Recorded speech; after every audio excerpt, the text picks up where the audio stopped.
Welcome to the Swing Trading with Cycles channel. We're going to do our update on natural gas today. It's February 1st, 2023. My last update was about 5 days ago. Not too much has happened, or I should say not a whole lot happened in those previous 4 days, but we've now made a significant new low today. And so that is a low at 2.463. And as a reminder, it looks like this is still the March contract on TradingView as a default. And you can see this is the website for Boyle. ProShares is the company that offers it. And so they're still tracking the March contract. So that's the number being quoted here. The low tick is 2.463. 2.463. Doesn't that sound familiar?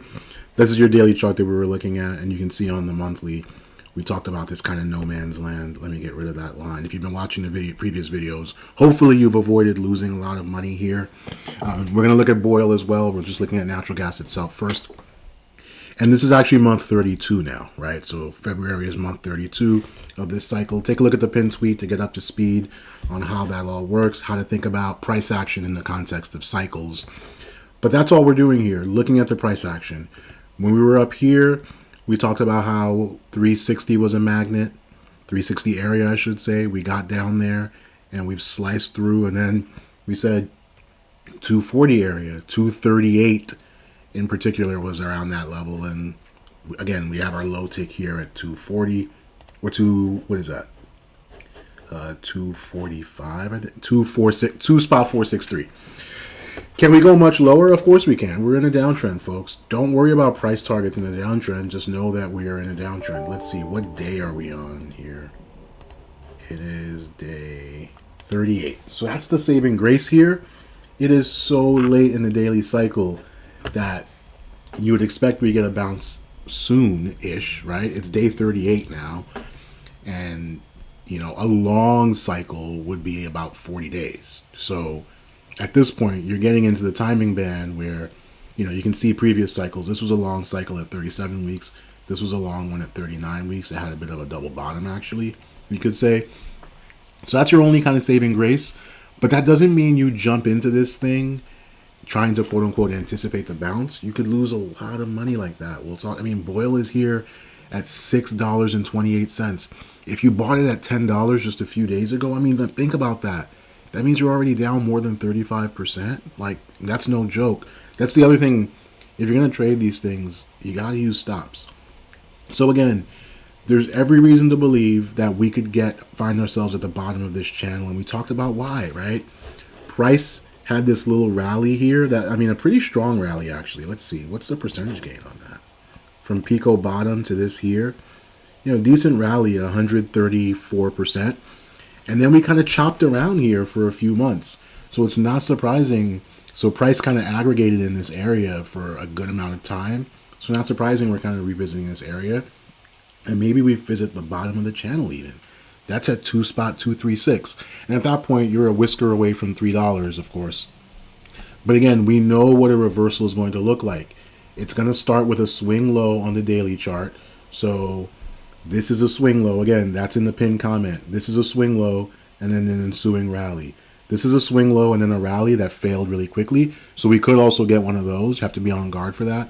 But right now, there's no reason to step in here. And by the way, it's also Fed day.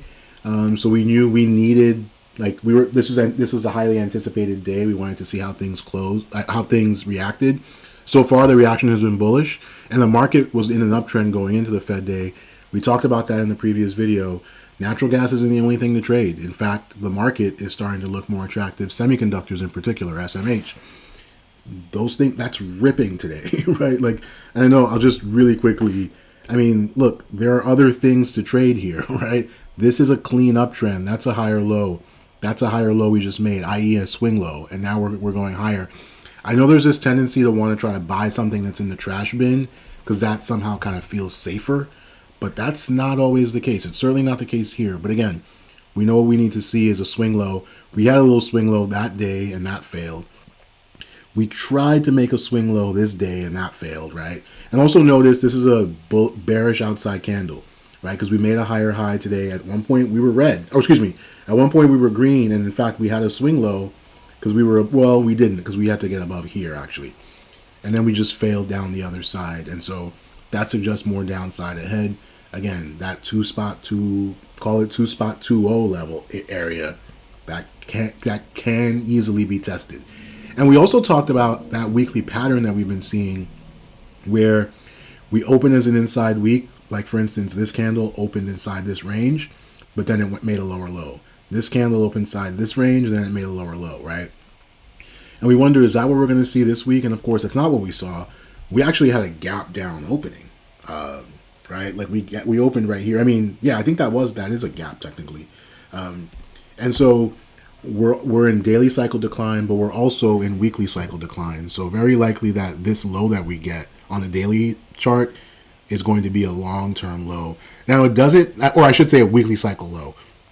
It could just be a weekly cycle that ends up rallying for just a few weeks. Like look at this, how this rallied. Look at this little feeble 4-week rally on the weekly chart before a move down, or even this rally of 7 weeks. So just because it's a weekly cycle low doesn't mean it's all out of the woods. And we've talked about this in terms of seasonality. UNG's best month is generally April. So that's important to know about. So speaking of UNG, we're going to look at that. We'll transition over to that first, and we'll also look at Boyle. Let's look at some intraday charts. And before we look at those intraday charts, again, remember, we have not had a close above the 10-day moving average, which is this blue line, since December 16th. So a month and a half, coming up on 2 months as we approach the middle of this month. And so at some point, price is going to bounce and going to close up there.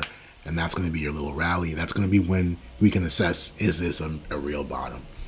So let's look at UNG.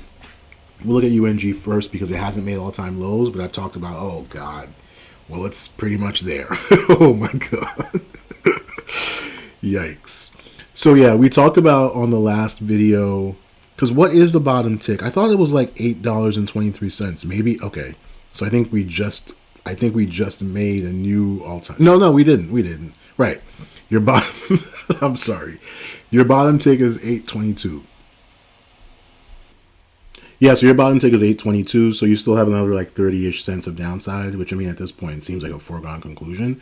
So this is going to make a new all-time low. UNG is what you're kind of looking at, and probably falling below $8 eventually. Let's look at the intraday action for Boyle. So Boyle, again, we know is making all-time lows every day, right? So today we closed at $6.28, and again, remember, just like a few weeks ago, just like a week ago, it was at $10, right? So massive downside in just a week. And if we look at, let's look at the hourly chart for this thing, see if there's anything kind of notable here. Okay, so we're trying to bounce. We tried to bounce the last 2 hours. And again, we had the Fed meeting. So this is your 130 candle. And so this is your 230 candle. So I actually tried to bounce here off the Fed move. And again, markets rallied massively. So risk assets, reacted relatively well. Again, we can get a massive reversal tomorrow, of course. But this has not, or I should say, this kind of reacted. It was green the last 2 hourly candles, but obviously much more feeble than the broader market. And most importantly, it's actually just an inside candle. And so I'm sure you're going to see the same exact pattern on UNG as well. So this is your really important levels here, right? We have to get outside the range of this candle. So that's a high of $6.54, and that's a low of $6.15. So that gives you a sense of like potential resistance, like as you try to make a little move up. And if we can blast through it, then okay, maybe you can kind of have something going here a little bit. Let's see what that equivalent level is on UNG real quick. So for UNG, because I'm sure it's the same pattern. That's what you'll find. It's the same pattern, just like magnified for Boyle. So for UNG, that candle we need to get outside of the range of has a high at 866 and a low at 841.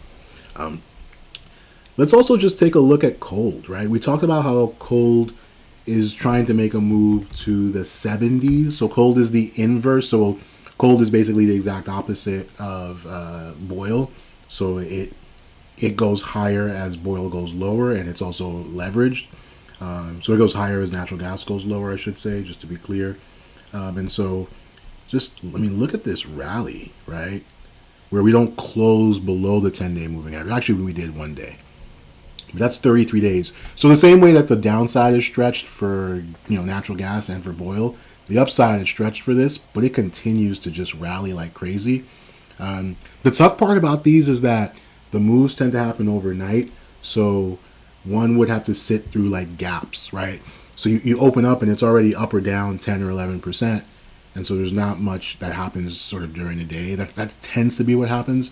So these things are tough to trade. They call these things the widowmaker. And again, you've got to use stops.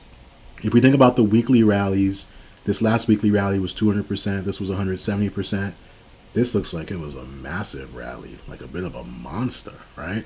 From Pico bottom to where we are now, 522%. Again, it's hard to hold on this whole way with the gaps, but that's where position sizing comes in. It's like people don't understand on Twitter. There's this superpower of position sizing plus stop losses. A small enough position size, getting a 500% return is pretty solid, and you've limited your risk. Again, you use stops as appropriate. Again, this move is probably a bit stretched, but there's no reason to believe, there's no reason to think we can't kind of test these like $70 levels potentially. And so what we need to see is really clear. We need a swing low on lower time frames for natural gas to think a bottom is maybe forming, and then we need that swing low to push through onto the higher time frames. It's not rocket science. It's actually pretty simple.